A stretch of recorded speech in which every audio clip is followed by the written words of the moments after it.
Assalamualaikum warahmatullahi wabarakatuh. Saya Febri Oleandra dengan NIM 2205040160 akan menjelaskan tentang asas-asas hukum acara pidana. Menurut Mujaladul, hukum pidana adalah bagian dari keseluruhan hukum yang berlaku di suatu negara yang memberikan dasar-dasar dan aturan-aturan yang menentukan dengan cara dan prosedur yang macam-macam ancaman pidana yang ada pada suatu perbuatan pidana.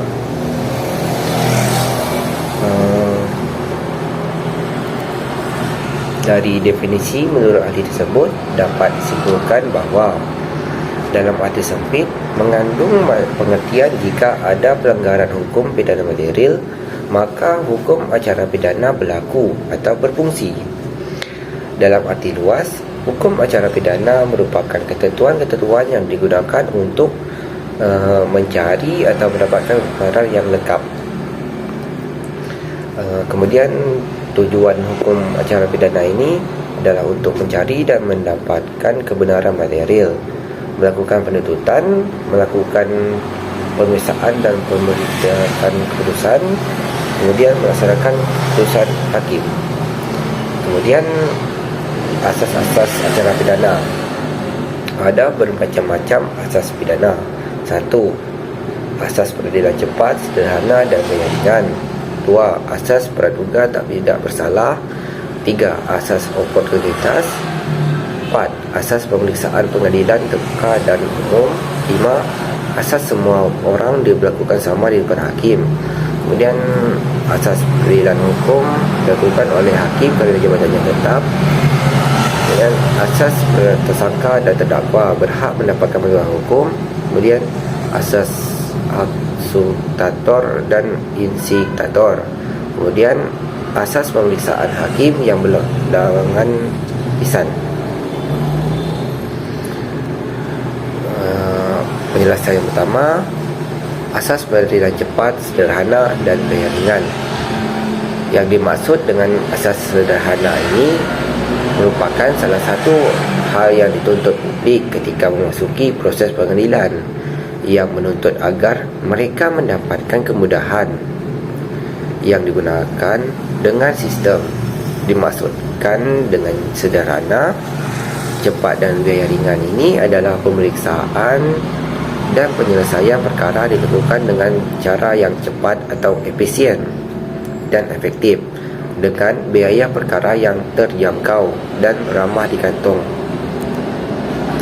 Kemudian asas praduga tak bersalah. Kemudian asas ini dapat diartikan sebagai ketentuan yang menganggap seseorang yang menjalani proses pemindanaan tetap tidak bersalah, sehingga harus dihormati hak-haknya sebagai warga negara sampai ada keputusan pengadilan negeri yang menyatakan kesalahannya, barulah dinyatakan dia bersalah. Kemudian asas oportunitas. Asas oportunitas adalah asas hukum yang memberikan wewenang kepada penuntut umum untuk menuntut atau tidak menuntut demi kepentingan umum. Kemudian pelaksanaan peradilan terbuka untuk umum. Asas persidangan terbuka untuk umum ini adalah masyarakat boleh umum untuk hadir dalam persidangan di pengadilan yang dinyatakan terbuka oleh umum oleh hakim. Maksudnya kita boleh datang ke tempat pengadilan apabila persidangan itu dinyatakan oleh hakim sebagai persidangan yang terbuka. Asas semua orang diberlakukan sama di depan hukum.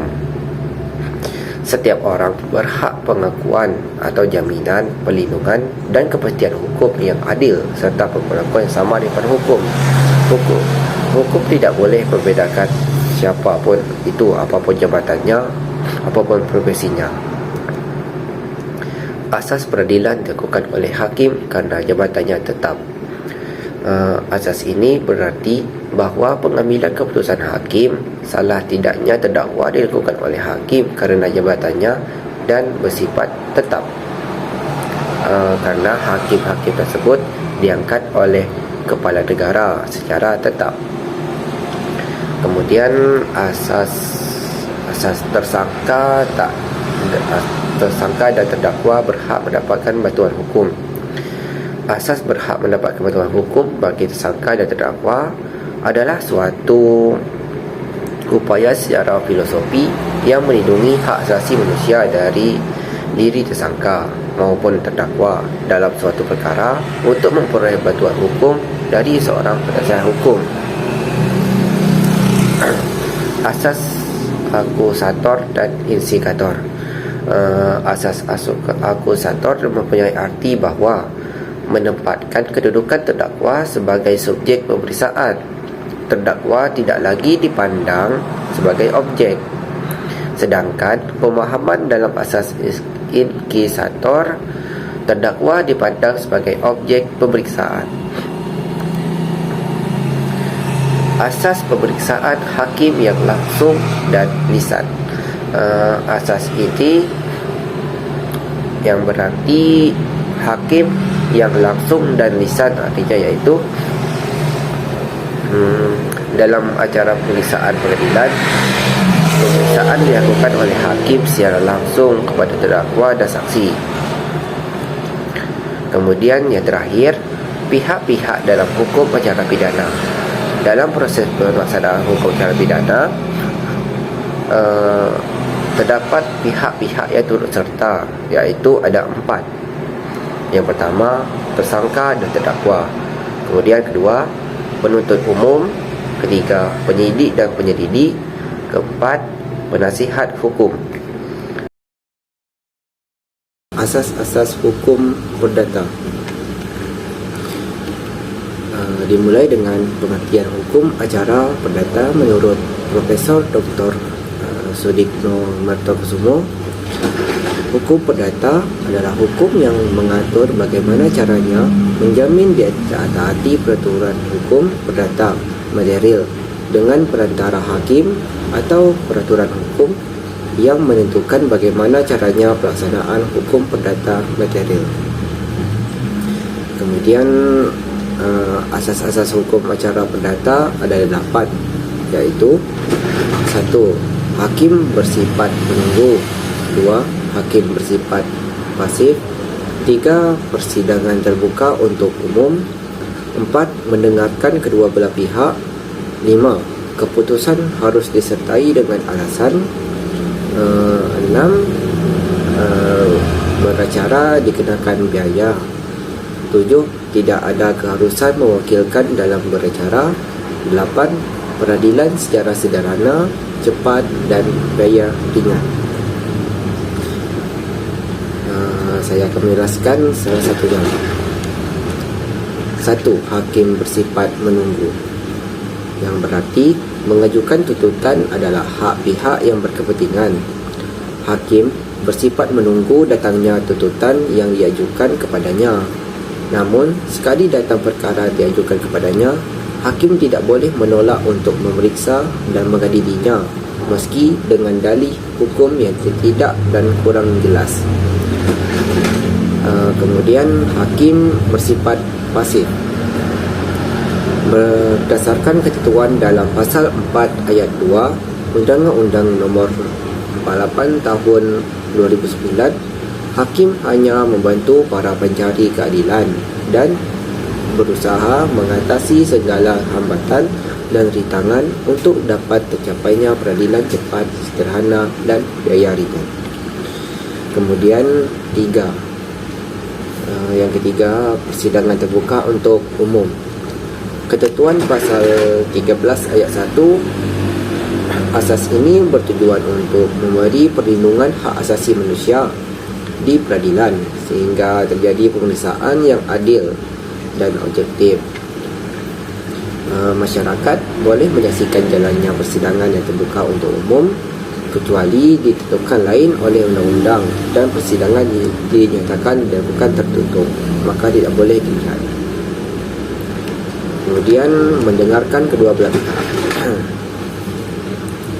Pengadilan harus memperlakukan kedua belah pihak yang sama tidak boleh membedakan kedua belah pihak berdasarkan pangkat, jabatan atau instansinya. 5. Putusan harus disertai dengan alasan.